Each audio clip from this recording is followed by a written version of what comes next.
We'll get to those stories, but first tonight at 6, the Missouri Senate is talking right now about passing funding to keep Kansas City sports teams in Missouri. In fact, just this afternoon, the State House approved the funding amendment. The House Minority Leader called it a fair balance between incentives while still ensuring taxpayers are repaid if the team leaves. As a voice for everyone, we've heard from residents all the way up to the mayor who all agree they want to keep those teams here. And I just wanted to keep them in Missouri. Definitely don't want to see it go to Kansas. We want to see it stay in Missouri, and I think it's the best compromise. You know, I think everybody's working and rowing in the same direction, which is how we make sure those teams stay right here in Missouri. We have live team coverage for you on this effort, sharing the voices of leaders and breaking down what funding looks like. First, though, we start with my co-anchor Kevin Holmes, who's live at the K. Kevin? Caitlin, this story's changing by the second, isn't it? The Kansas City Royals, they've made it clear once their lease is up here at the Truman Sports Complex in 2031, they will not be staying here. But today's new amendment would make sure wherever they end up, it is still in Missouri. In fact, just yesterday, a state senator told us the Royals were considering this spot right here in North Kansas City, or they would otherwise be moving out of the state. But today's new funding proposal could offer up more locations. We know Kansas City Mayor Quinton Lucas had a meeting with Royals leadership just last night, and he emphasized there's still interest in downtown Kansas City. The mayor also offered his support to today's proposal. I appreciate any efforts in Jefferson City to make sure there's more money coming back to our region for baseball. The House passed today's bill, and like Caitlin mentioned, it's being debated right now in the Senate, but we've noticed they've gotten, I should say, off topic several times. KSHP 41's Isabella Ladon continues our team coverage from Jeff City.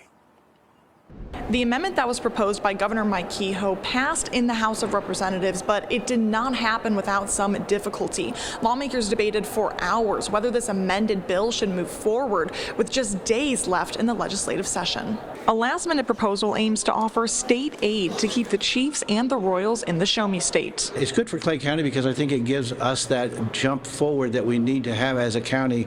But it may have been too last minute for some of the 43 lawmakers who voted no. For something that feels so important and so weighty, this body should have had time to debate this and to consider it and to look at alternatives. Some had concerns with giving more tax money to sports teams, while other projects struggled to get state funding. To not fund hospitals, but to fund a stadium is a heck of a look. I gotta tell you, that's a hard selling point for me. But for the 108 lawmakers who voted yes, the economic benefit was too great to give up. We are going to feel the impact of this vote for decades, guys. And Kansas City isn't the same without the Royals and the Chiefs. It's in our DNA. The Chiefs and the Royals literally are a part of us to some degree. Clay County, one of the contenders for the Royals' new stadium, is ready to step up to the plate. Whether or not we do end up going the distance, this demonstrates that Clay County is ready to really be a dynamic powerhouse when it comes to economic development. The amended bill now only has a few days to pass in the Missouri Senate before session ends on Friday. Reporting in Jefferson City, Isabella Ladon, KSHB 41 News. That's right. So the Missouri legislature put forth its long-awaited response to the Star Bonds proposal that the Kansas legislature passed last summer. But this one faces an uncertain future. This amendment was backed by new Missouri Governor Mike Kehoe, and it was introduced today and breezed through the House. It would allow the state to redirect tax revenue to fund the construction or renovation of major sports and entertainment facilities. So here's how it works. Revenue directly generated at the stadium could be redirected to pay for construction or renovation costs up to 50% of a project's total cost. But right now, only MLB and NFL stadiums could apply for this program. It would be available as a possible funding source for a stadium in North Kansas City or at Washington Square Park, as well as for renovations at GEHA Field at Arrowhead Stadium or even Busch Stadium in St. Louis. And while the Senate is still debating the amendment, according to one of the senators I spoke with, it faces a lot of resistance and an uncertain future.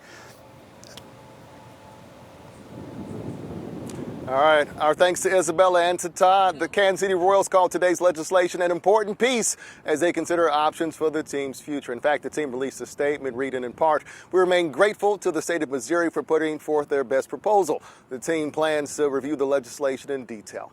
No, a lot of today's amendment talks have been centered around the Royals, but the Chiefs are also considering renovations or a new stadium. In fact, last year, Chiefs President Mark Donovan walked me through the parking lot and stadium to show how they would take over this space without Kauffman Stadium right here. In fact, the team even showed off these renderings, but they're still in limbo as well as the team keeps a close watch on the Royals' plans. Last month, Chiefs Chairman and CEO Clark Hunt said the team is focused on making as much progress as they can this year.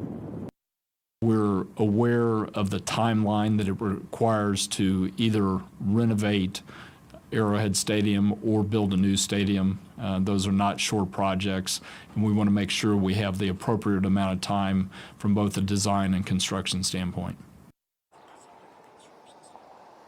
Yeah, I mean, it takes anywhere from 5 to 7 years, sometimes even longer. He says there's a level of urgency. As for today's amendment, you can find more details on our website and stay tuned for any updates from the Senate. We are in the 9th inning, so to speak. Reporting live from outside the K at the Truman Sports Complex, Kevin Holmes, KSHB 41 News.